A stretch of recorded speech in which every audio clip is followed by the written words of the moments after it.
welcome. So I'm Bruno Carvalho, one of the co-directors of the Harvard Mellon Urban Initiative with Eve Blau and Liz Cohen. It is a great pleasure to be here with all of you and with the folks online too. Thank you, Andrea. Thank you, Dan, everybody that made this happen. And thank you especially to the three of you. We have a really exceptionally prolific and brilliant set of panelists today. Three very, very different scholars working with very different materials, variety of settings, scales. But I think all three of you share in common a certain methodological promiscuity and very, very sharp and sensitive.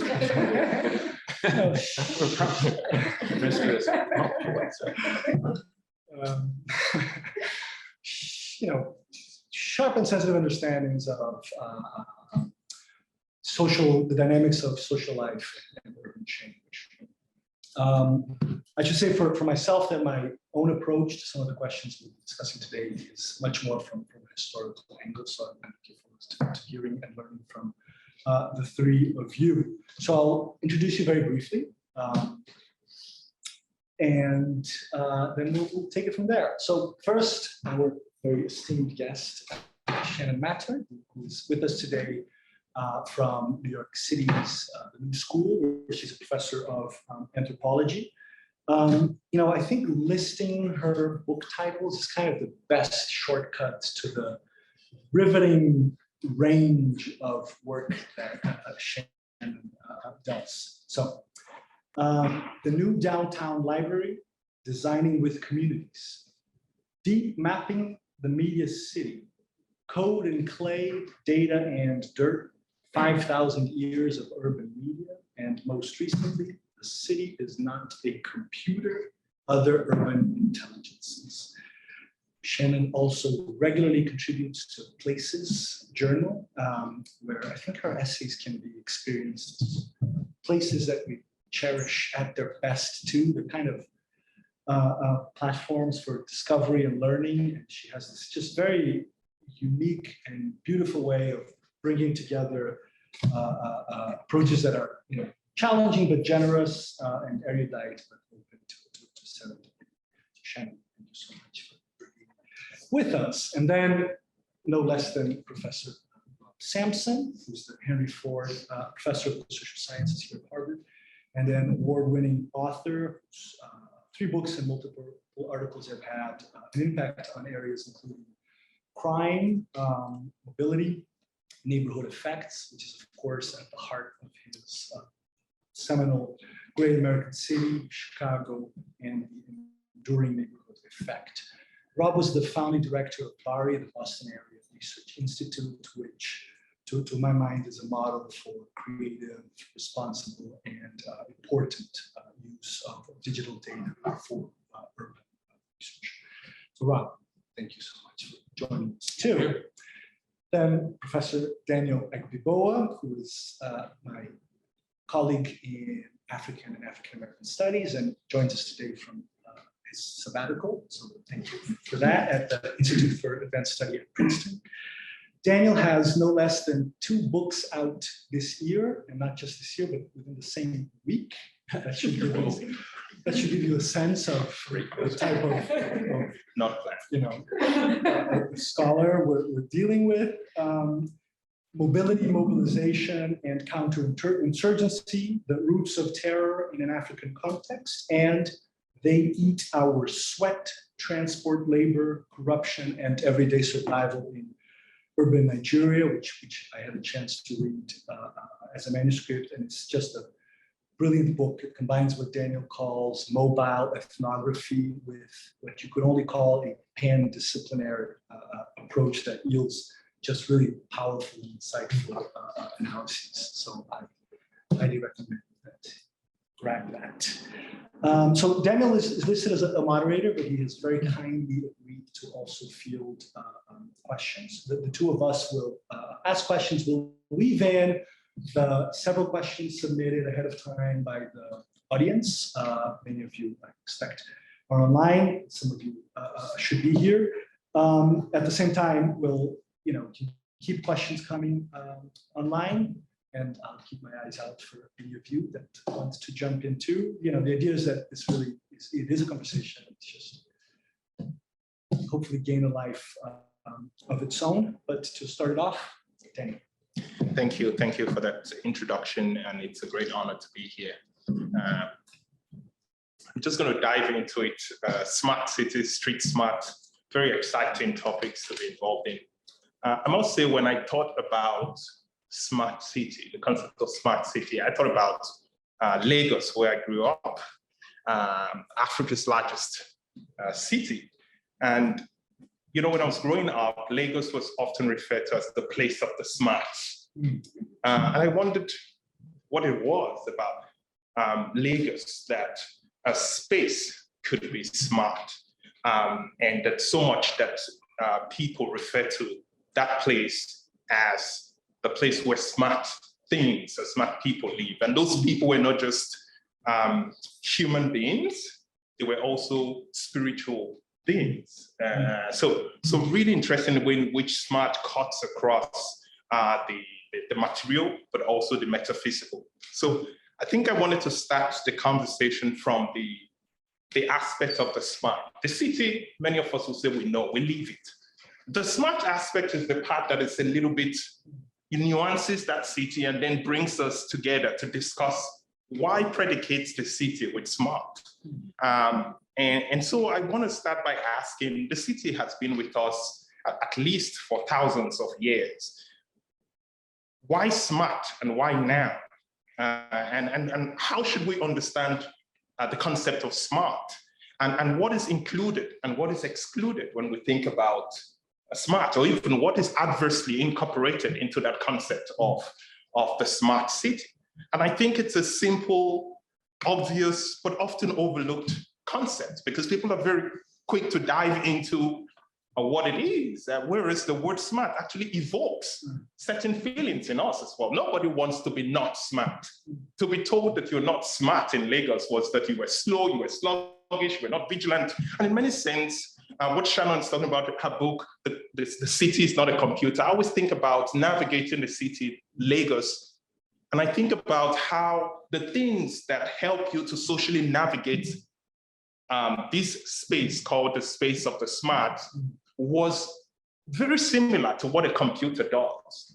You have to think quickly and think on your feet. You have to download information. You have to be able to synthesize information in ways that are very powerful, that are very quick, amidst all these things happening. So I always think about, there's something technological about the smart city. So anyway, I would be curious to know, how are you, if you've engaged with this concept, how are you using it in your work, and what does it evoke for you, and what is included and what is left out when you think about the concept of the smart city?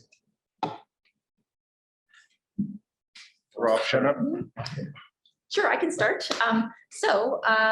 This is actually, the question is actually what prompted me to write my previous book, which is called Claude and Clay, Data and Dirt, 5,000 Years of Urban Media, because I wanted to argue that cities have been smart environments for essentially the entire history of urbanity.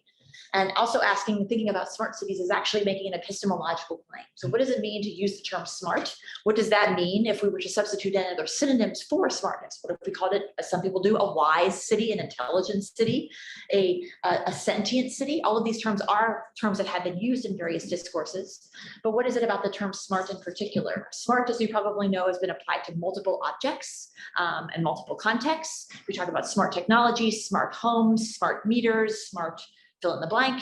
There's not only a particular connotation to that, as you pointed out, but a denotation as well. And Jacqueline Sadowski in his book, Too Smart, is arguing that smartness, particularly as it's used in marketing context, tends to mean kind of extractive capture of data for predictive purposes. And that's one of the meanings of the smart city. But there are also, I think, scholars like Rob Kitchen have done genealogies, looking across multiple disciplines, discourses to see the myriad ways in which the myriad meanings of smartness in smart city. In some contexts, it does mean these very kind of corporate applications, of making environments themselves sentient through the embedding of sensors, for instance, in cameras. It can also mean the intelligence, swapping in these terms as if they're interchangeable, which they're not, kind of the smartness of people who live in those cities, the fact that you might have to engage computational ways of thinking yourself to navigate through an environment for mobility purposes or for kind of to take advantage of other city services. There's also the whole concept, long-term discussion about things like open data projects or civic tech. So these are my more kind of bottom-up, engaging the not only computational, but myriad embedded kind of intergenerational smartness embedded in communities and using those to build technologies and infrastructure that serve their communities. So these are different political valences, but just in different discourse communities or discursive communities. These are a few of the myriad definitions of what constitutes a smart city. And I wanted to ask, what are the epistemological claims being made here? How does knowing happen in a smart context or a smart citizen? What types of knowing are bracketed out? What can be known if you're relying on kind of computational ways of thinking and sensors and cameras? And what kind of is then unable to be captured and is not then recognized as valid or valuable forms of intelligence if you are kind of limiting your scope to smartness specifically. So those are some of the questions I've been asking for a while. Just to piggyback, when we talk about the smart, and you've revealed that it's a polyvalent concept, is there a sense that we're dealing with, it is often equivalent to fixing something rather than understanding something? It almost seems like there's a drive towards a problem that has to be fixed through the smarts that then makes it functional. And I wonder if all these various understandings that we've put on the table, whether those are often shunted to the margins and the computational aspect ultimately then drives the field, if there's a field called the smart city. I think this idea of functionalist or applied knowledge for the purposes of fixing or solving a problem are things that are certainly foregrounded. And understanding is just interesting. Wow, that's a word I didn't use in my previous answer, but that's another one of those things that's often bracketed out. This is maybe I am not a computer scientist, so I know the standard critique of humanists of artificial intelligence is that it's not always understanding what's happening in the quote unquote black box. So this is one, perhaps maybe ungenerously universally applied critique of artificial intelligence, that we don't always understand not only what the machine knows, here I'm again using these terms in scare quotes, but then also what the larger implications are, the reasons for things being. We know that there are patterns that then can be planned for, but understanding the larger context or the rationale or the ethical implications are things that are often kind of peripheralized in these discussions or these kind of manifestations of smartness. Interesting. Yeah, there's a lot there. I hope we can unpack some of this. So just a general comment, I don't really use the concept in my own work. I refer to it, but it can mean a lot of different things to a lot of different people. I think the dominant conceptualization, at least as I see it, is that smart cities are about technology, right? I mean, I think IBM, I believe, is one of the original companies that kind of put forth the idea of smart cities, right? The use of technology, particularly digital technology, to improve technological efficiency, right? So traffic flows, energy efficiency, and so forth. And building cities that are, quote, smart in the sense of coordination. So it's really, I think the dominant paradigm is just that. It's a technological paradigm, focuses on the physical infrastructure and the coordination of that infrastructure. It's obviously important, energy, traffic, accidents, and so forth. That said, I mean, I think it's a problematic concept for some of the reasons that you've said. For one, it's kind of an absurd concept at one level. Like, what does it mean to be smart? I mean, if you were to ask me that, I wouldn't start with technology. I might say something like a smart city is a city that's a safe city, or that's a cohesive city, or that is not driven by social inequality. We'll get into that more, but that's not the dominant way to think of things. Now, the reason I raise it in that way is that, I mean, I'm a social scientist, so I think about social infrastructures of cities and the nature of social relationships, the nature of inequality in cities. Now, that can be influenced by technology for sure. We can talk about that, and I think there's ways that technology and really the blossoming, the digital revolution have created opportunities for social scientists, but also city planners to make advances. So I think there's some positive aspects, but I think there's definitely negative aspects. But just in terms of definition, there is, I think, not one definition, but I think there is a dominant definition. And if you were just to go on, I'm going to predict if you went on the web and put up smart city, right, it would come up with technological and some of these international examples, right, of cities that are, quote, on the forefront. But like you, I would say, well, wait a minute, you mean, pick your city. In 1930 was not smart because it didn't have the same technology. It's kind of a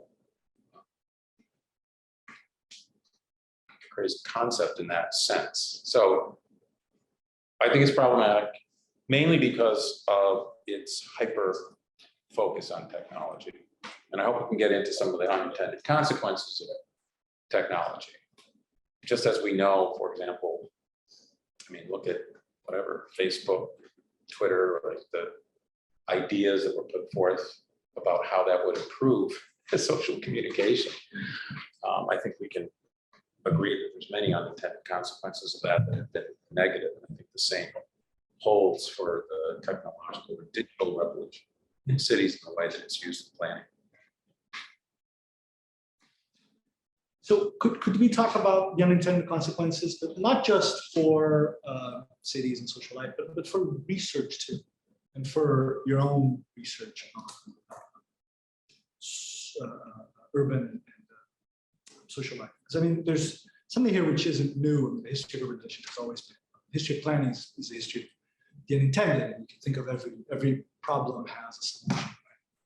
Car solves the manure problem in city streets, and solves all sorts of mobility issues, and creates other unintended problems, huge ecological costs, and so on and so forth.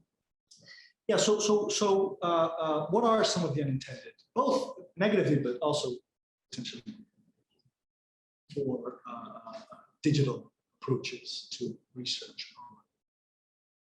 Do you want to start this one? Oh, sure. I could say a few things. I could talk about some of the ways that I've used those data in my own research that I think have some positive aspects. But in terms of unintended, well, I guess maybe where I would start is the idea that big data and these technological digital tools, they're not necessarily good data. They're not necessarily what we think they are. The problem with large-scale administrative data sets, I think, is that they are almost by definition programmed, and they're meant to serve the purposes not of, let's say, social justice or research or science, but rather whatever the particular company has in mind. And I think it's a simple point, of course, but it's often lost. The social scientists use these data without really thinking through what was the reason for these data in the first place. How are they produced? What's the meaning of the data? I guess the way I would say it. So very simple but profound social science concepts are applicable here, like reliability, validity. These are the kinds of things that forever social scientists have insisted that we take seriously. And I think that somehow, because data are big, some of those concerns have receded to the wayside. I've actually heard people say that, well, you have so many data points, we don't have to worry about these sorts of things, which I think is completely wrong. And I've argued, along with colleagues, for thinking through in a very systematic way, what are the what are the meanings of these data? And you can think about that in different ways. Different data sets are going to have different kinds of possibilities. But thinking through the reliability and the validity, I published one paper on what we call the ecometrics of big data. And what we meant by that was the idea of creating systematic metrics for sort of the ecology or ecometrics of urban spaces using these kinds of data, but filtered through a very specific theoretical conceptual model, which is trying to assess, again, like the construct validity, how does it relate to theory, and how do you use measurement tools of social science to, in a sense, try to address the noise, the biases, because there's huge biases in many of these data sets. And we just tend to, not everyone, but I think there's a tendency to just use the data as if they're somehow unproblematic. And I think that's the biggest issue, that we really need to apply rigorous standards to them. And I think some of the unintended consequences are when we don't do that, we can make many, many mistakes. And I think there's all kinds of examples of that. I can go into that later, whether it's administrative data, 311 calls, Twitter posts, all kinds of selectivity issues arise in these kinds of data sets. So I think we have to really apply theory and social science tools that are available in new ways to these data. And I think that when you do that, you can really make a positive advance in certain ways. I can talk about that later. That in terms of the negative part, I just wanted to get that on the table. So sure, again, just picking up on the ideas of basic general good social science, even though I'm trained as more of a humanist and an arts person than a social scientist, but happen to be working in a social science department right now, so a bit more exposed to those methods of thinking. Just questions about what lends itself to measurement. How do we operationalize? If we were to ask, like, what values do you want to define? Again, I was going to use the term the good life, but even that is problematic. But what values do you want to define kind of the responsible, inclusive, just design, administration, management of cities? Then how do you then operationalize those into constructs that lend themselves to measurement, to stratification? So these are then some of maybe the unintended consequences. That there's always something that leaks out. It's always difficult to take a really complex concept like environmental justice, racial justice, inclusivity, fill in the blank, and find a triangulation of methods that allow you to turn it into something that is actually then recognizable to a sensor or to a computer. So these are maybe some of the unintended consequences in terms of what leaks out or what is left out in that process of operationalization.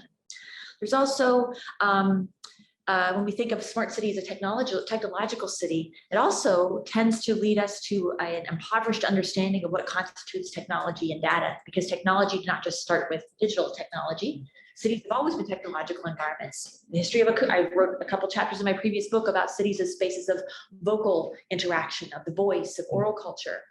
There, even just early understandings of acoustics. Like, you can use a building as a technology to promote kind of inclusive spaces of verbal integration. Print is a technology, writing is a technology, and these are integral technologies throughout the history of urbanization. So just thinking more capaciously about what constitutes technology could allow us to redress the unintended consequences of smart cities focusing on the digital as kind of the central, or the text, the form of media in contemporary cities. And then also just something that in my occasional interactions with some of these urban tech companies and researchers in this realm is remembering that the people who are represented, demographics that are represented heavily in the tech world and in planning and in design, tend to infuse their values in the systems they're building, which are then presumed to be universal in a city. So I'll give you just one example that I actually mentioned in the book too. I took my students on a visit to Sidewalk Labs, where the folks, which was Google's urban tech division.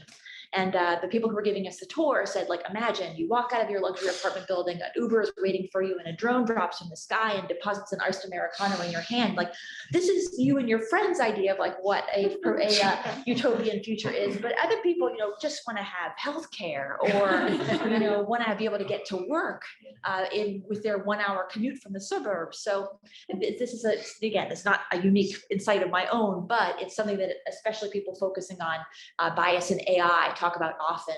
The same demographics of the folks who are building technologies, those are not just stripped away in the product that is then applied in the world. So we see those value systems built into the technological systems, and those are among the unintended consequences also.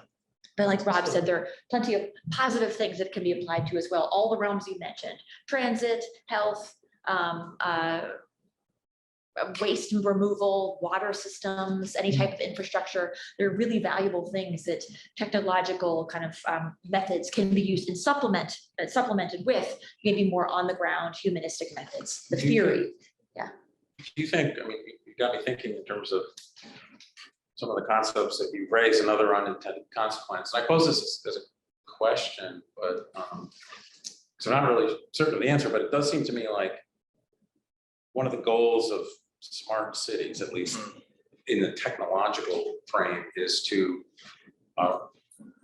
increase order, right? Everything's sort of predictive algorithms, everything's meant to increase efficiency, but in a way decrease what we might call disorder, right, in cities. And I'm thinking of, for example, classic works like Richard Sennett on the uses of disorder and the extent to which cities are becoming, in some respects, quote, better from a technological view, right, in terms of increasing predictability, reducing disorder. But one could argue, I think, that in a sense, a certain amount of disorder or spontaneity or unintended interactions are really at the heart of cities, at least in my view. And I think that we've suffered in that respect, because the more you have surveillance, the more you have the reduction of spontaneous interactions, almost by definition, you're going to get a reduction in certain kinds of social interactions that weren't in a sense thought out ex ante, right? So it's a sense in which urban life, everyday interactions have been reduced. And that, this is going to sound like, an old critique, someone who didn't grow up in the digital revolution, but another example of how digital technology, I think, has interfered with city life is the extent to which people literally aren't aware of their circumstances when interacting with city spaces, namely, right, facing the phone, walking down the street. I mean, you can see it around here everywhere you go. I mean, it's not just because it's dangerous, people walking out a red light, reading their emails, but it's somewhat shocking to me. And I know this may sound old-fashioned, but where literally you'll see groups of people, every single one on their phone, and no one's talking to each other.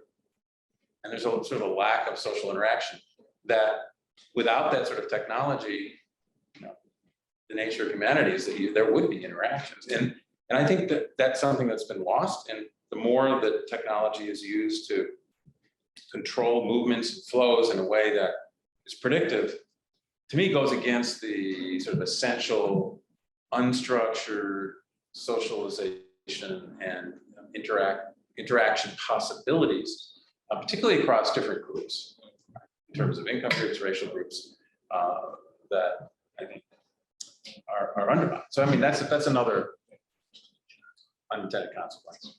Yeah. So okay. So I'm actually going to ask a bunch of questions, including some that came in online, and then answer as you see fit. I mean, so there is a case to be made that sort of like the classic Eurocentric boulevard has a place of chance encounter, sort of the quintessential modern experience and so on, was an unintended consequence, right? These are spaces designed for wealthy elites, but then, poor migrants appropriated them, rural migrants from the countryside and so on, took these spaces as their own, supposed to.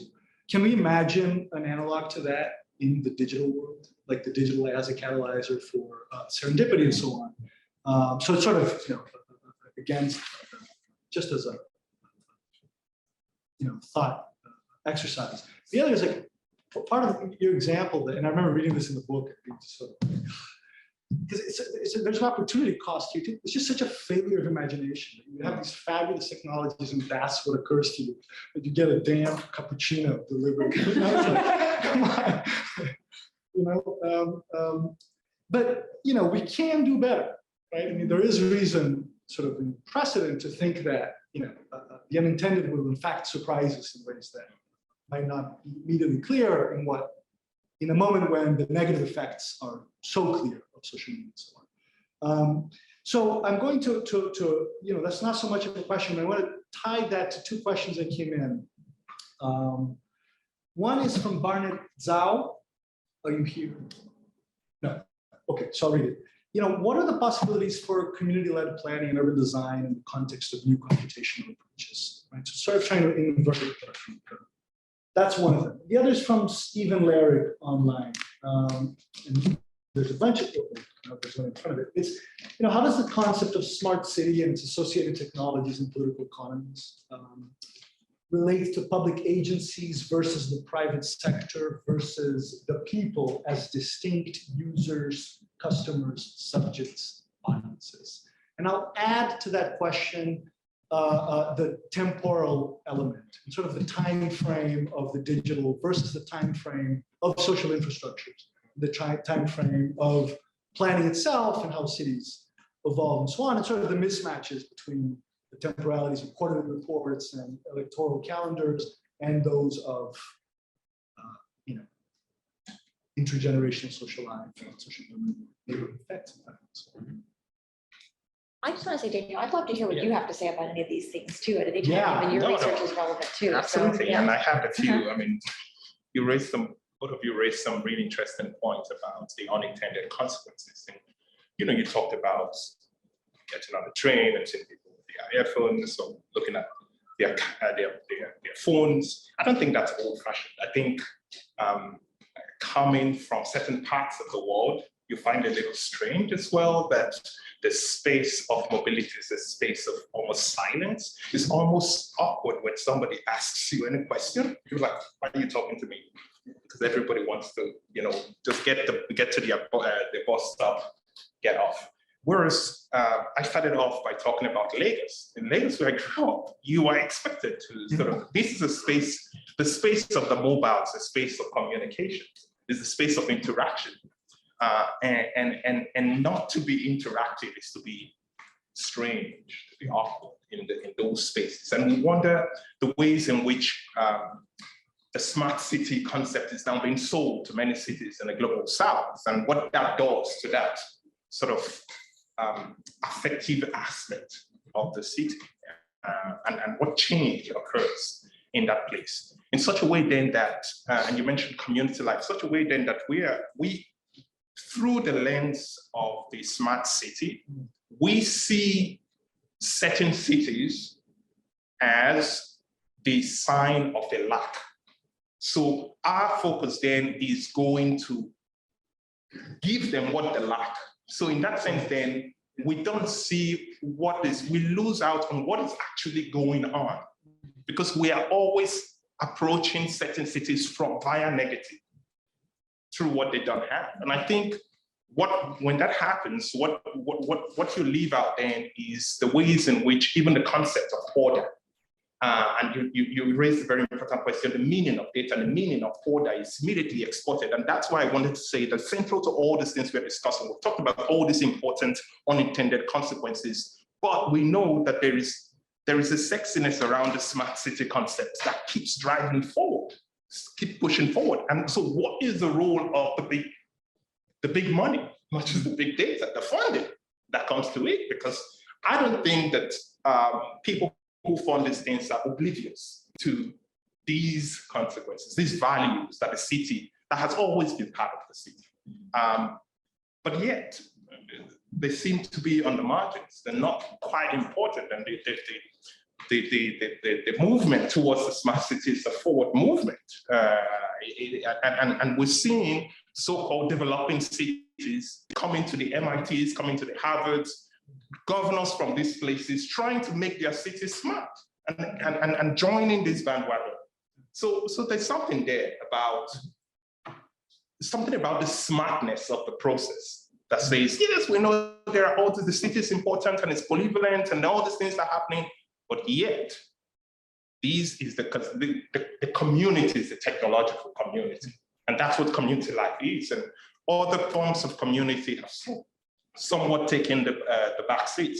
And so I think that's why I sort of planted the seed about what is included and what is excluded immediately when you come to the concept of the smart city and the play on word on smart as well. That means that everybody's sort of struggling to become smart, even sometimes not fully understanding what that means. So I think that's my thinking. And I just feel that money is a key factor here, and who's funding it and whose agenda is being pushed as well.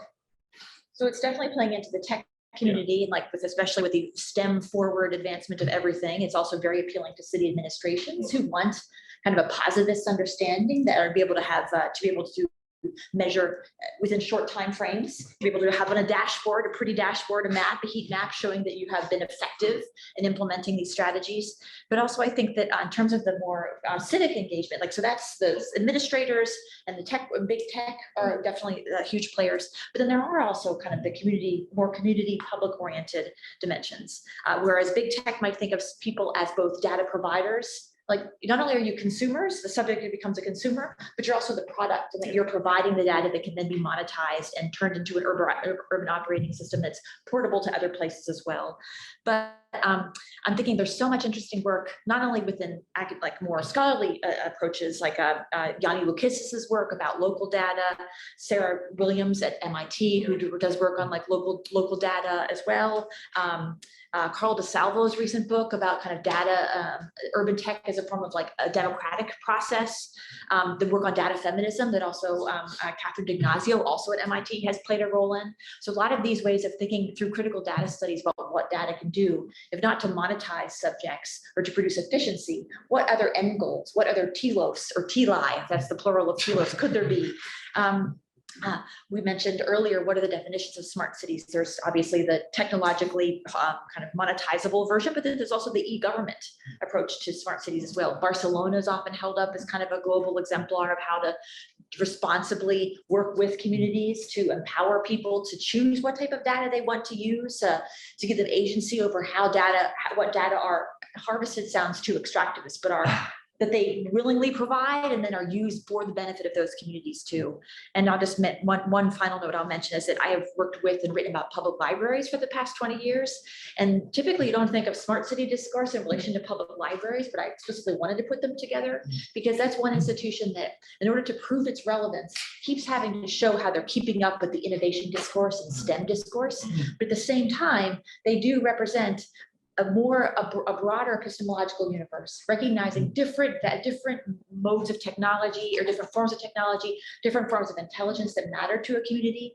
And they also have been sites of civic tech development and more responsible kind of just data, civic data projects. I think Boston actually, through the Knight Foundation, was one of the forerunners, and using open data, using the library as both the repository of open data, a trusted data repository rather than having it hosted by a tech company, but then also providing pedagogy and community services to help people understand how you can use this for your own benefit, how communities can use the data that have been gathered about them to benefit themselves. So this is one place where I feel like you can change that. What does the subject become? They become much more self-determined agents when you use some of these civic data intermediaries like libraries and archives, which are among the institutions I've worked with. And a lot of really cool, like art and creative tech people are really good at thinking through how can you use technology in inclusive, responsive ways that aren't all about efficiency, that maybe could be about serendipity and about productive inefficiencies, to use Eric Gordon's term, also a Boston, also an Emerson faculty member.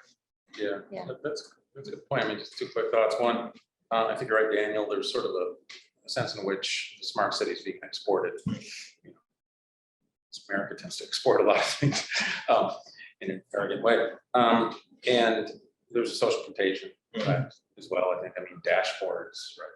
Every mayor has to have a dashboard. Boston instituted the Office of New Urban Mechanics. And again, there's some good things about Mayor Menino. The late Mayor Menino was very big on, even though he was sort of an old-fashioned guy in many ways, brought technology to the fore. And this goes to the issue of the private versus the public or citizens, like sort of government versus private enterprises, and the relationship between city governments and these firms. And this is a problematic one, right? Because oftentimes firms will invest in cities like, well, free algorithm software, consulting, or whatever, to set up certain systems, which then are used, and then the profits obviously go back to companies. So we haven't really studied that enough, I think, in terms of the private-public sets of relationships. But I think you're picking up on something important, though, is like, well, what do citizens do with these data? And how do they access them? Are there ways to enhance that? I mean, one of the things that the Boston Area Research Initiative tried to do, especially since Boston was one of the leaders in technology and gathering various sorts of data and making them public, was to try to harness those data and publish them and make them accessible to the wider community, not just to academics. So, for example, I talked about the ecometrics of big data. Dan O'Brien, who's now the director of BARI, as we refer to it, a lot of the measures that we created put a lot of work into trying to demonstrate the reliability and validity, make them public. And BARI, for example, holds community meetings out into the community, not come to us, but in whatever, the library in Dorchester, many different places where citizens can come and are trained in ways to use the data. Now, that's a good thing in many ways, because it's providing citizen engagement with those sorts of data, but still the data that they're able to access is dependent on what the city or what the firms put out there. So suppose you want to know something about how the criminal justice system works, for example, one of my interests. Well, there's a lot of police data out there. You can get counts of crime, but maybe not complaints against the police, but they're not perhaps as public as other things. You can see how the kinds of things that citizens may want access to are not necessarily, but that's controlled, obviously, by the government. So that's a very tricky thing. And the other thing is, I don't think we should assume that the more you make things public, the more transparent one is, the more citizens involved, that they're going to use those data for the public good. That's just an assumption that's subject to testing. And I think that what we know is that it's highly variable. So a lot of the use of these sorts of data is for maintenance of one sort of more private world, sort of the territoriality. So for example, 311 calls, sort of hyper 311 callers, guess what? They're calling about around their house. Fix the pothole here, but not the pothole, right, 3 blocks away on the way to work. So is that really about the collective good, or just another way to build the maintenance of private space, right? And so there's a sort of contradiction there, or at least there's I think a mismatch in terms of our assumptions about how these data will be used. And I think that's somewhat problematic. We haven't really solved that one. Just one other quick note, I think, in regards to what stories the data allow you to tell. This is where I think, again, critical technologists and data artists can be really illuminating. Like I'm thinking about Laura Kurgan and the Center for Spatial Analysis $1 Million Blocks project, where they took data that weren't meant to be telling that story, but used it to tell a really compelling story about criminal justice and kind of enact the racial biases of how kind of the criminal justice, which is probably obvious to us, but they showed us a map with like really clear heat map that showed us how inequitably the effects of that system are. And then the work of people like Tiga Brain, who worked on this white collar crime, or Sam Levine, who worked on this white collar crime map. So just the artists are just really good at thinking through what contradictory or I'm trying to find the right adjective, but just other stories or arguments that can be made with data that are harvested for completely different purposes.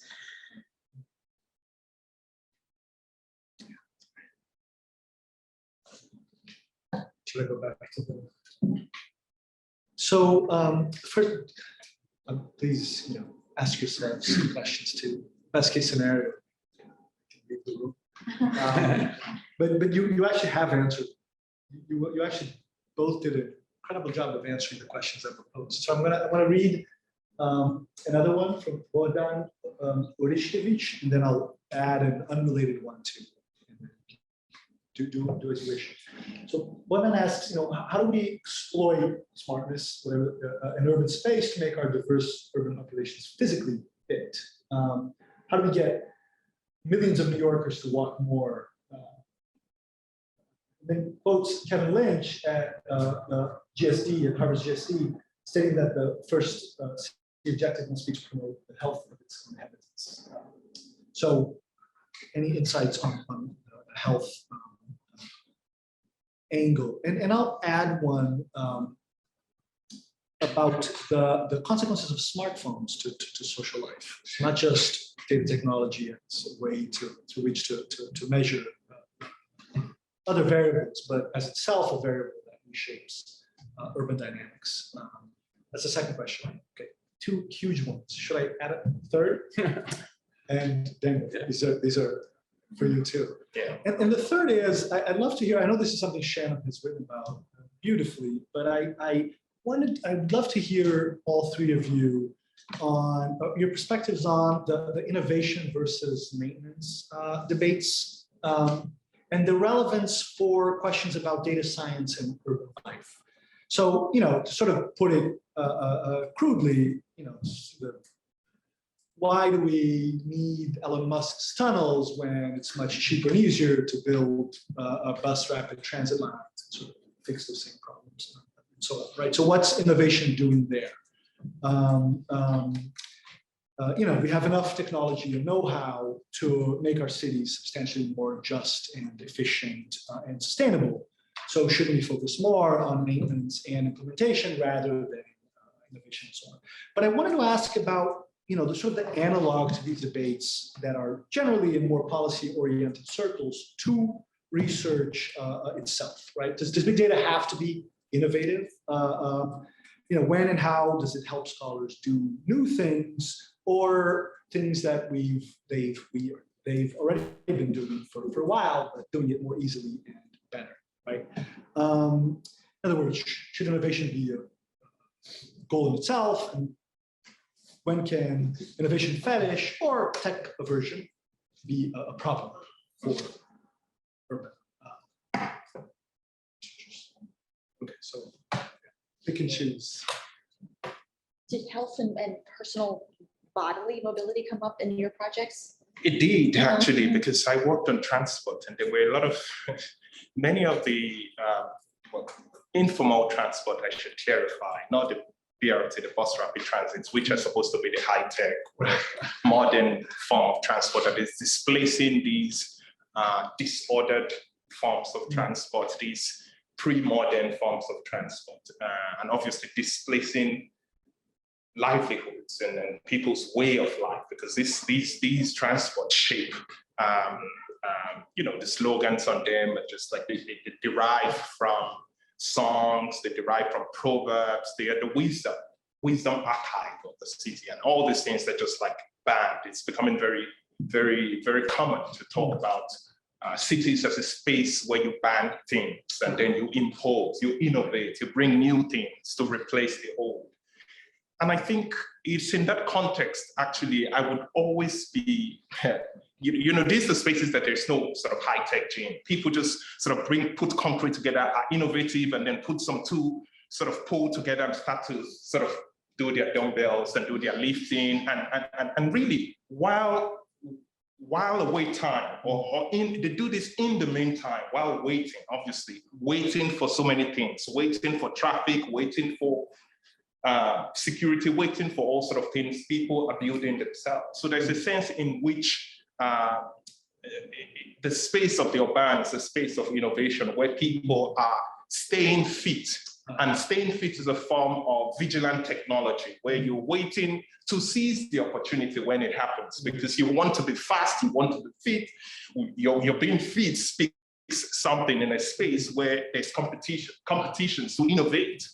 People need to be, in a way, somewhat scary as well. Be fit in a way that nobody really overrides you, or nobody really sort of push you aside. So there's that sort of wisdom that is not often part of the discussion of the smart city.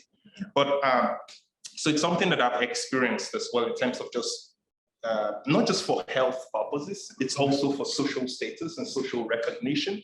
And in a sense, to belong in Lagos, in informal transport, is to have been in maybe a few fights and to have scars to show for it.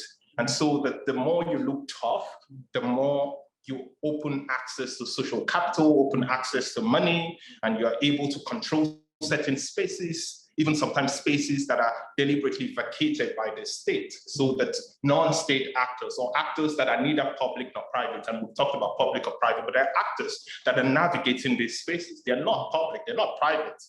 And it's in that sort of blurred boundaries between the public and the private that the power lies, that money lies, that status lies. And I think so that's important then, that people are staying fit, not just from a health perspective, but just, in fact, they're not really fit. It's just like really amassing the muscles that they need to get by and get ahead in everyday life. So that's really interesting when I think about it now. I'm thinking about this person who is just like lifting on the side of the road and thinking, are they really doing this because they're trying to burn some calories? And I don't think they're thinking about it that way. I think they're thinking about it in ways that they think it's crucial to their survival in this space. Well, there are a lot of different ways, again, of operationalizing fitness. I mean, you could buy into the whole nudge approach, where you're the old nudge politics, where you're kind of using technology sometimes, even like the self-tracking, for instance, to count your steps or to track how many miles you've walked over the course of the week, or to track your kind of fitness goals. But then there are also plenty of people who infrastructures do not serve that are fit out of obligation. Like I'm thinking of gig workers who are riding their bikes around the city dozens of miles a day to deliver food, or because there have been people who've used data to tell the stories of casualized workers or care workers, for instance. If you're in a city like New York, which is very kind of hub and spoke oriented, you have a lot of people who are providing home healthcare aides, hospice nurses, who have to move around the periphery. They're not well served by the topology of the public transit system. So they're walking a lot of steps just to do their jobs. There's a lot of manual labor. So those people might be fit because it's necessitated by their jobs, because infrastructure does not afford them the same conveniences of automated transport that other people could take advantage of. So just again, thinking about how fitness and health are things that are enfranchised or not by these infrastructures in different ways for different communities. Yeah, and I guess when you think about infrastructures as well, the spaces I was talking about, spaces where actually the most important infrastructure is the people. The people are the infrastructure. It's not the roads. It's the social relations and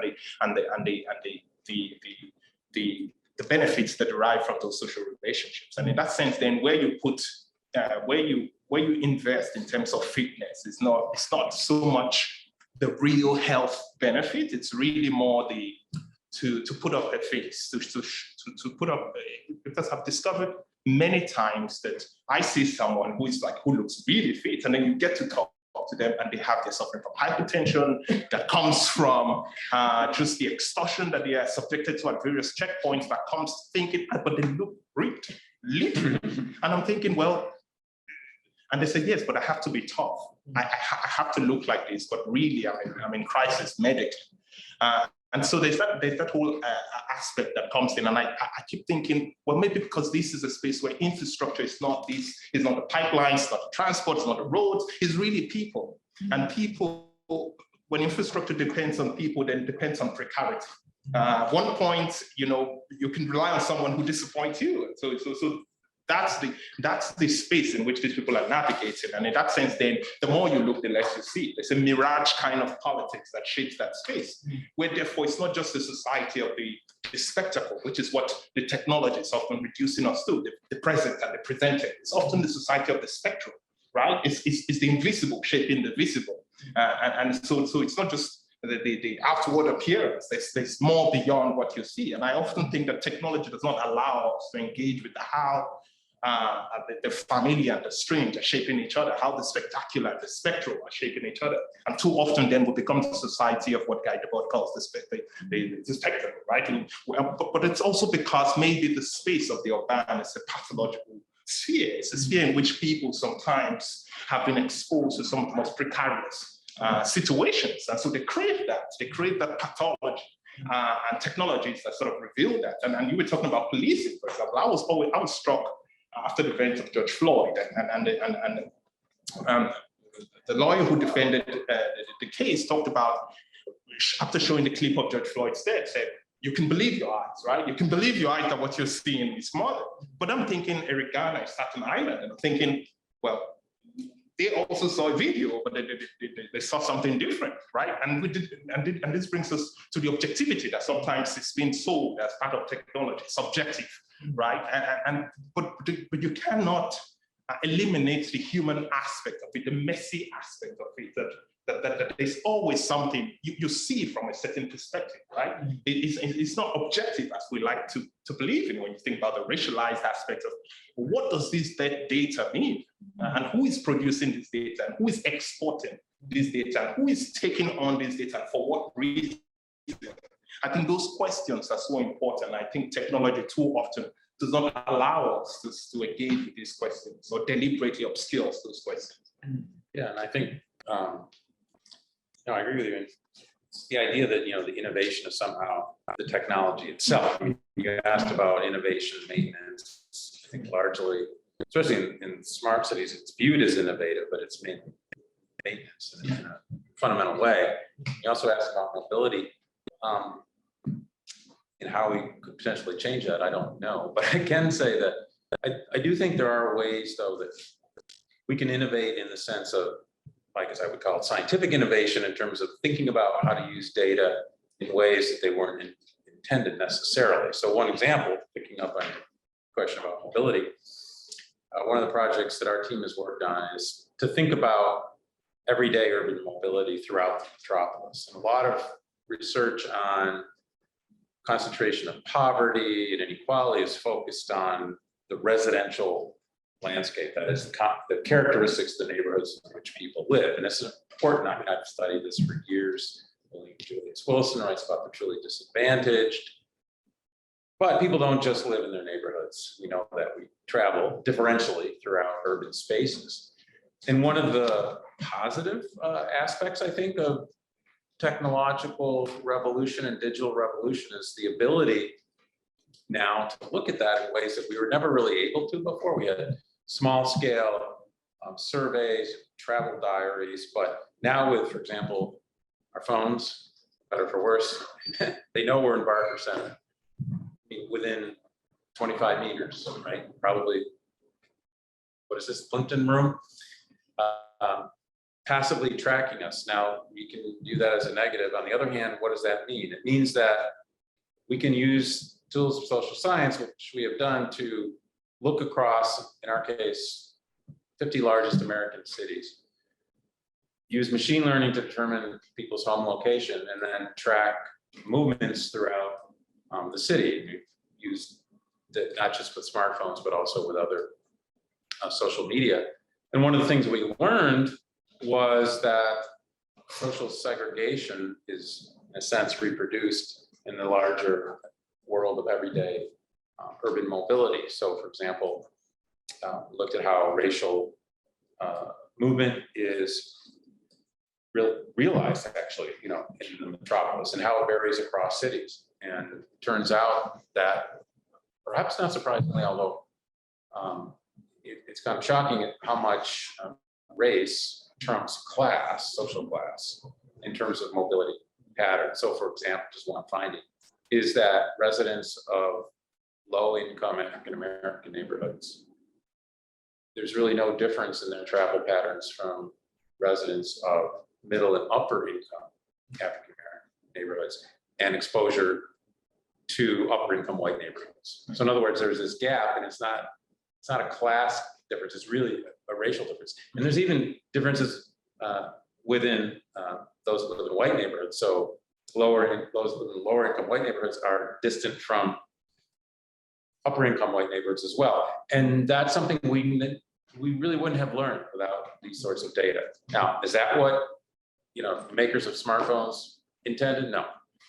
They want to sell us stuff, and they want to know where we are so they can tell us, we're near Starbucks or whatever. But to use the data in different ways. So it's a different way, I think, maybe to think about innovation. And again, I would emphasize the importance of bringing, in a way you both have as well, bringing concepts, theories of what we think is important to these data rather than letting the data drive us, right? I mean, you brought up issues of justice, values, and you're saying it's not objective. I interpret that to mean that the data point in and of itself doesn't have meaning in right outside of that data point. We have to impose.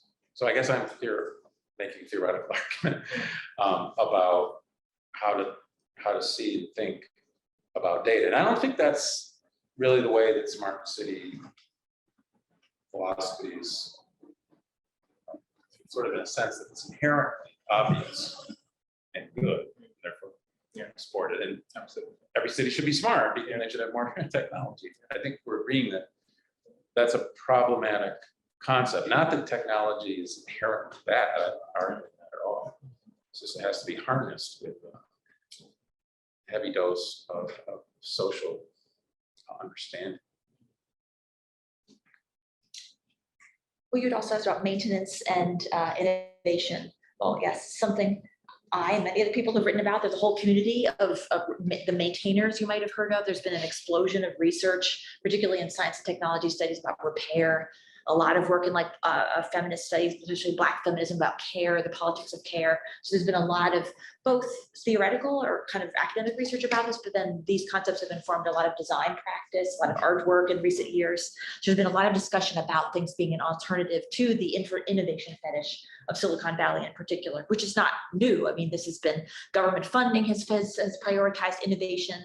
We see this even with the structures of grants. You know, you can get a great startup grant to start a new project that's really hard to get a grant to fund it after you get it off the ground, to maintain, to have the staff to maintain, to kind of keep the technology refreshed. That's the right term. This has also been a long-standing debate in things like the computational humanities, digital humanities. I'm not sure if you have a digital humanities center here at Harvard, but just this idea, what was it again? I lost the rest of my thought. It was whether these technologies allow us to ask new questions, just offer new kind of more macro scale ways of asking questions that we have historically been asking for a very long time. So these are kind of larger methodological and epistemological questions that multiple digital humanities fields have been asking. There was another point, it's like chapter to my argument, but I've lost it, so I will stop there. I want to hear more Yeah. about just hear you thinking through examples of what you just sort of mapped. So I think you will all benefit. But yeah, let's go to a question and then. This is very interesting and provocative. I'd like to go back to this sort of big question of how democratic the smartness, smart city can be. And, you know, we've heard really, I think, quite compelling arguments on both sides. I mean, I sympathize with, as Rob laid out, the control, the surveillance, the sort of making the sort of hindering of spontaneity. I mean, there's that, and then Shannon talked about the potential for civic engagement that can come with it, the artistic expression, whatever. It strikes me that, you know, at the root of which way it plays out is who owns the means of production, in a sense, to go back to an old concept. And if you think about, you know, so much of the model, this is not so different from the way many things are structured in our society. Take pharmaceuticals and, you know, how we're dealing with COVID. You know, government investment in private pharmaceutical companies who then, you know, take private profit. Or I just heard today on NPR that, or maybe that's a headline, maybe a story in the Washington Post about the big push now to make broadband more accessible and the huge investment that private companies are going to make to stop that because of the, you know, so it just seems that this is, you know, the sort of the tip of a larger iceberg about who really owns this stuff. And so how do we take on that larger level, given the way our capitalist society is organized, but this can be potentially very scary in ways that other things may not have been. So I just want to throw that out. We see that in the protest movements that have emerged, and we see ways in which people are reclaiming agency from who owns these means of production, right? They're using smartphones, they're using social media, they're using all these ways. In Nigeria, we had the NSAS movement against police brutality in the fall of 2020, and this was led by a feminist coalition, and they were using cryptocurrency to bypass the bureaucracy of the Nigerian state and its heavy-handedness. So we're seeing ways in which, to go back to Shannon's point about we have the unintended consequences, but we have ways in which you can interact and engage with technology in ways that is empowering, in a way that actually reasserts your agency and actually beats the owners of the means of production at their own game. So we see that happening. And I think that's one way in which technology, people are reclaiming their right to the city, their right to speak, their right to be part of decision-making processes that impact on their lives or even engage in their lives. So yes, I would say the whole political mobilization and social movements that we've seen, particularly in 2020, right deep in the heart of COVID-19, I think is one way in which we're seeing the smart aspect being used by people who are often on the margins, who are often, recipients of police brutality, or recipients of government corruptions, or what have you. So I think that's one powerful way. So it lasts for a while. I mean, people sort of figure out how to use it, and then there's an effort to kind of undermine that. Yeah, absolutely. This is what happened as well. Nigeria banned Twitter because of what happened, and started picking up some of the key leaders of this feminist coalition, taking their passports, freezing their accounts. So there's the power of the state, which is not just a concrete entity, it's also this spectral entity that has connections with all these various things. So yes, when you fight corruption, when you fight police brutality, they fight back as well. And sometimes they fight back in very powerful ways, in very silent ways. I mean, you raise a really interesting point. I mean, I'm somewhat conflicted. I mean, maybe somewhat contrary view would be that democracy doesn't necessarily trend in the direction of equality and justice, even if everyone had access, right? Equality in that sense. How would these technologies be used? And I'm somewhat skeptical. I mean, in terms of how, Twitter is quote democratic, right? Anyone can get on, but there's lots of social conflict. People, their own private interests are oftentimes elevated. So it's not in the interest. That's why I was going back earlier saying in terms of the collective good. And a lot of yes, it's private in one sense, but there's a trivial example, I suppose. But now I'm told that these doorbells that have videos in them now are very, very popular.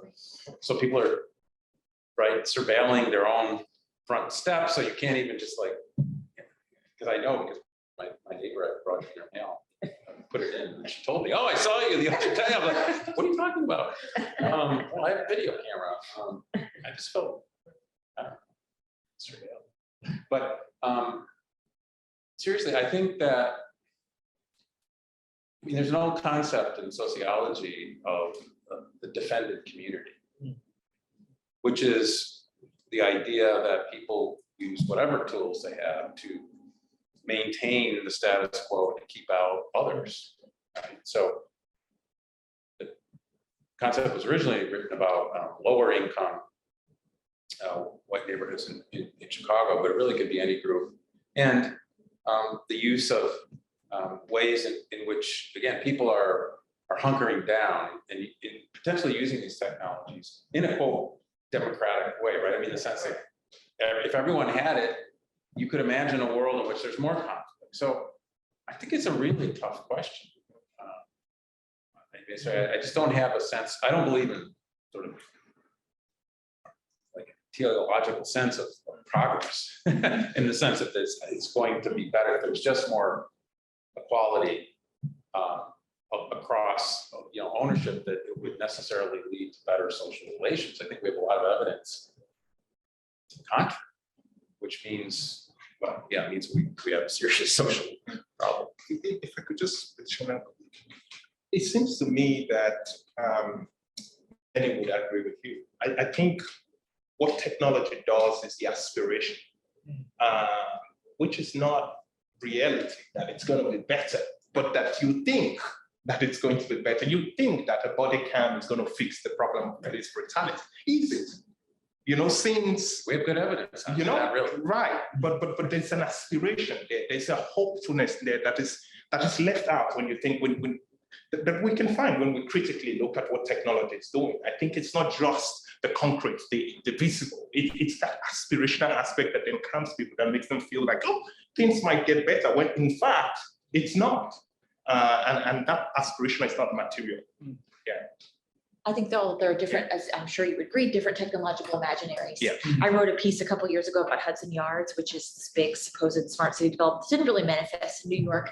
And I thought it was like a cautionary tale, like, do we really want this? And people like, I saw some people tweeting like, I can't wait to move in. Like, that's not the story I was telling, but just struck me how People have different views. yes, but also just the range of different topics that you then summarized in your question, Liz. So the fact that our discussion has gone from data to broadband reminds me of something that's really, I wouldn't say paralyzed, but challenged my students over the years who want to imagine a better world. It's like thinking across the technological stack.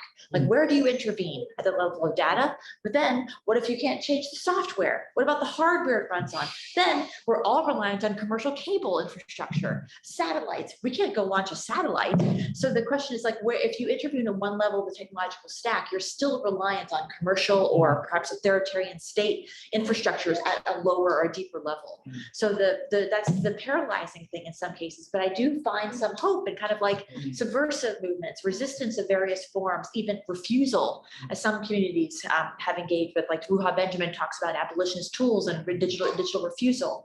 And also, I'm not really a broadband scholar, but this is something I've seen some libraries and some friends of mine in the community tech community in New York have been working with not only disenfranchised communities in the Bronx and Red Hook, but also in Appalachia and the Ozarks, communities that are not profitable markets for commercial broadband providers, who have decided like, we have an opportunity here to make our own infrastructure that embodies the values that matter to our community. Maybe we don't need millisecond latency of 5G. Maybe instead what matters more to us is not gaming and living in a VR world, but privacy or another set of values. So yes, you're not going to get all the bells and whistles of a fully fledged, or what's what I'm looking for, like a really robust technological commercial infrastructure, but you can build an infrastructural system that embodies a different ideology that maybe is more consistent with what your community values. Great. So let's do we'll collect all the questions in the room, and then I'll have some too, and we'll have that as a final round. It's sort of been a brilliant place to end, but it will have an even more brilliant place to end after the last round. So then.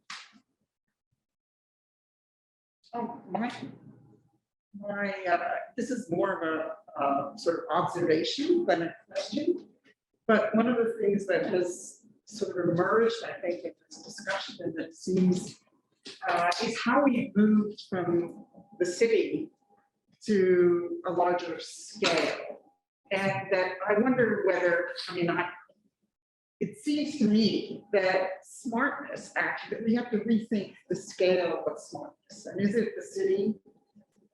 Or is smartness actually something, we're reconsidering the scales of urbanization, and that cities are not necessarily, the loci, or the locus of where smartness is concentrated. And in fact, I think during the pandemic, for instance, where everybody is dispersed, where work occurs everywhere, that this kind of notion of a kind of density of the city as being an environment where smartness is manifest and also generated in a way. And that maybe we're thinking, we need to think, and certainly you have been, that's what's been fascinating about this discussion. It's just been moving out, and the infrastructure is moving out, and the whole scale of thinking about this seems to be much more. Yeah, fascinating, but like there's some different things. I think it's, just pull out your pens and because they're gonna get even more different, because I'm gonna read out a couple that are unrelated too, but yeah. Sorry, but yeah, I am Vanilla, I'm undergrad in research in mobility of care related work. And so I'm really interested in intersection, and maybe even the power of innovation in equity related work. And so what that means is I'm working with a lot of data, and I see how important that data is. We're saying smart money. And specifically in equity related work, so that we can observe how females specifically travel differently than people who are here and male. And I've also done a lot of work in socioeconomic travel patterns as well. We use that data to interpret that. So I want to find, I kind of want to really believe and have some sort of hope that there can be innovation in data related work within equity. I was wondering. Excellent. So two excellent questions. Yes. I was just wondering, when you answer these questions, if you try and word the answers in a way that you repeat it back a little bit, just because. Oh, because they didn't kind of capture. your questions through the math. I see. Yeah. So I'm going to, it's going to be a little absurd. I'm going to add another cluster of questions, and then you will each have 2 minutes to address them all. So one of them is from Michelle or Michael Karen, I'm not sure, but the most effective and useful applications of new technologies in planning. He or she or they asked about after the cities, but I think we can expand that considering the demographic expansion we're about to see. The other is from Sharon Cornelison, which I think is connected to Liz's question, which is, what can we do about regulating the investor class? A little about above our pay grade, but she adds, financing data and computational approaches and governance, and what are the potentials for that, and for academic urban partnerships. So I think those, I'm sure, each have things to say about too. So it occurs to me too, Daniel, hearing you speak of the invisible failure of certain computational approaches to register that. There's something that precedes the new current technological revolutions. There's a way in which informal, there's always a better descriptor than informal. Informal sort of, it's a failure to see, it's self-built or precarious and so on. But there is something new to the variables of smartphones. So I did want to return to the question of smartphones as social infrastructure. So not just as improvement. I think this is connected to Eve's question about scale too, right? What does it do to the city scale when you are socially connected to people well beyond, an embodied space? And then last, and this is connected to aspirations, the keyword you brought up, Daniel. So, my own work and sort of the history of predictions and urban predictions is, we're historically just really awful at it. Very bad predictors. Our record is not. And one of the things people tend to assume when there is a technological shift is that an ascendant line will keep as opposed to plateau, right? So there's cars and people think flying cars around the corner and so on. So the question is, given where we are now, do you have a sense of we're at the end of something or at the beginning of something? And if you think that it's always both and that it's a stupid question, you can feel free to ignore. But I'm very curious about just how you respond to that. Are there any more? Because they can handle computers.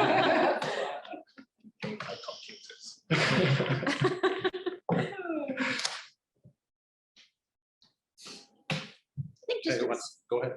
Just to the scale question, first of all, this is one thing that every time I've had an annual review or my 10-year review or my full, I always say what I do is I think about data logics across scales.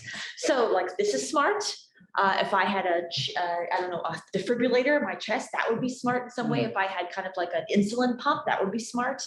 This room could be smart, and maybe there are kind of motion-driven climate control systems and lights. There could be smart systems throughout the campus. The city could be smart. And given the rise of interest in planetary computing and even post-planetary computing, that there are certain logics and extraction regimes, all different types of things require that we think and share materials across, especially technology is going to be interoperable. If this is going to plug into a building-wide system, which in turn is going to connect across campus, we have to have interoperable systems that allow us to think about smartness as it's manifested across these different scales, which in turn leads up to the planetary systems that connect all the implementations of a particular corporation or intergovernmental entity, for instance. So I think it's really helpful, at least it has has been in my work to think across these scales and where they do or don't translate and where the breaks are when that translation doesn't happen. I could build on that. I like the first question about whether the city is really the locus of SMART. And when I think about it, I think about what is the city for me. Is it a physical place? And I think not just in scale, I think in language as well. And I think language can open up meanings that are often, they can bring us into worlds of the invisible and help us to see how people, because in the end, people, the city is the people. And the languages that people speak can tell us about how they understand this space that they are constantly navigating. And I think when I think about how the city is understood, one thing, the translation of the city, at least in my own local language, is a place that is fluid. It is a space that is not settled, incomplete, that needs something to. It's always incomplete, it's always generative, it's always in process, it's never really settled. And I think if we think about the city like that through the insight of language, then yes, I think what you're saying about scale, what you think about the SMART, then it's no longer so much about the city or an infrastructure, it's about people as infrastructure, it's about even the non-people as infrastructure. It opens up, and I think that's what the city allows us to do, to move beyond the concrete and that which you can see, that which you can touch, and to use other senses that are often not easily recognized as official knowledge or scientific knowledge, or what Foucault called subjugated knowledges that are seen as unofficial. And I think that's what the city allows us to do, and that's what's interesting, because you're talking about the mobile phone there, and I'm thinking, what does the mobile phone do? Many of you may have sat down and watched it. Once in a while, you see this email lands in your computer. I have the money somewhere and I just need somebody to complete it, whatever. They call it the Nigerian prince, what have you. You know, but people are using these mobile phones and using the name of some corrupt leader to try to get money for themselves. And these are often very poor people who are trying to do this. So you see the ways in which there's something that the mobile is doing there. It's altering that relationship, but it's also, to go back to the previous question about who owns the means of production, it's also, people are seeing this opportunity, especially people that have been seen as been marginalized, are seeing the opportunity to use this innovation to get money in the name of some corrupt person that has denied them the right to become a human being in a proper sense, to leverage some sort of income for themselves. And so they're in the cyber cafe, and when the cyber cafe was banned, then they're in their home, in the private spaces of their home, and they're there texting people, you know, in Russia, texting people in Chicago, texting people in that, and, you know, whatever, they can text thousands of people. If one person falls prey, that's already a successful day. And they use all those, the opportunity, the power of technology to be able to disseminate at once, you know, this information. So I think there's something there, and I think language can get us to that. When we look the city through language, then maybe it will open the city as not so much a place or space, but we can bring issues of time, we can bring things that we don't readily see, and hopefully that expands and complements what we know already about the city. Okay, so we just have a few minutes. Let me take a quick stab at each question very briefly. Eve, I think that's a great question. On scale, I think one way to think about that, is the way I guess I would think about it, is probably the right scale in this case is government, society, right? The local matters, neighborhoods matter, cities matter, but the way that they're organized in the sets of rules, the rules of the game, how they're set at a larger scale. So maybe it's a smart society. We're not so smart.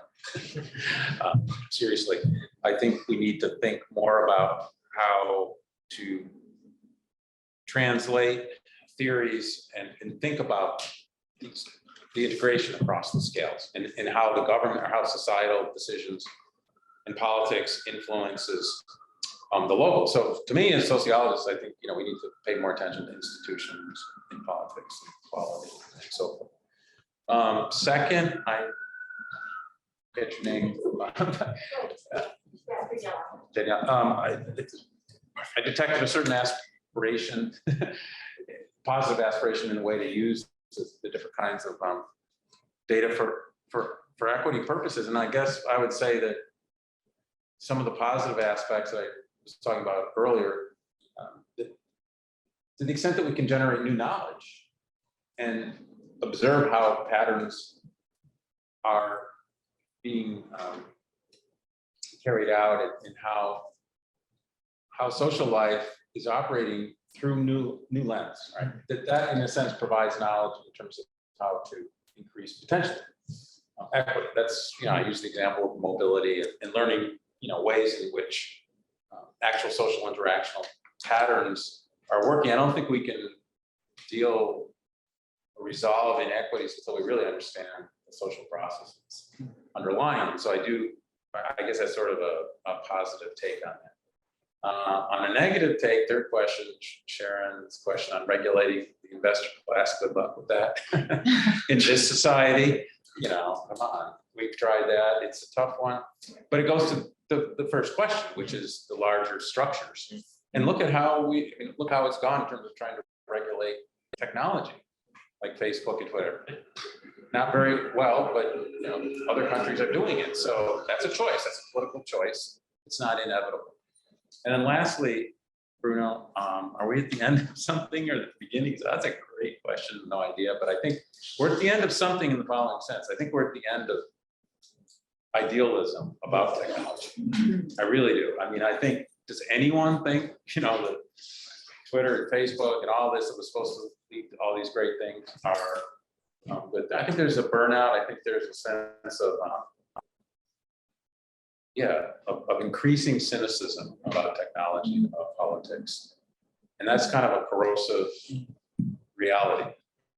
And where that goes, where we go from there, I have no idea, but that is a choice.